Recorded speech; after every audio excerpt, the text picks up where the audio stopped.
Welcome back, fight fans. Welcome the fuck back. Let's just dig right into it. According to Michael Benson, Tony Harrison has told the media that Jermell Charlo rematch will be his very next fight. And he also states that after this fight, should he be victorious, he would love to go to the UK and defend his title against Kell Brook. And I think that that's an interesting way to go for Tony Harrison to prove to the world that this is no fluke, that he legitimately beat Jermell Charlo and he can do it again. This proves his status as a world champion by defeating Jermell Charlo in a rematch. My early thoughts on this is, if I'm Jermell Charlo, I take a tune-up before I take an immediate rematch, because Jermell Charlo only headhunted so much, because Jermell Charlo is only looking for the big shot in the first fight.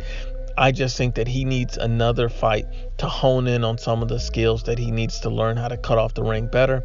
But he's skipping all that and he wants an immediate rematch, and he's getting it. So my initial thoughts on the percentages of this fight, who I see winning and how I see it happening, I have to go with Tony Harrison. I believe Tony Harrison will win the fight. I think that the percentages on it will be about 55-45. I'll give the slight advantage to Tony Harrison because he already's been in there. And so you have to go with the guy who's the better boxer. So Tony Harrison is the better boxer.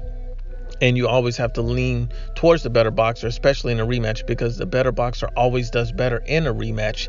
The guy who's looking for, the headhunting and the big shots, those guys always do worse in the rematch because they have more to figure out and more to learn. But once again, Unbiased, as always, is the Ibfp. Please share, like, and you must absolutely subscribe.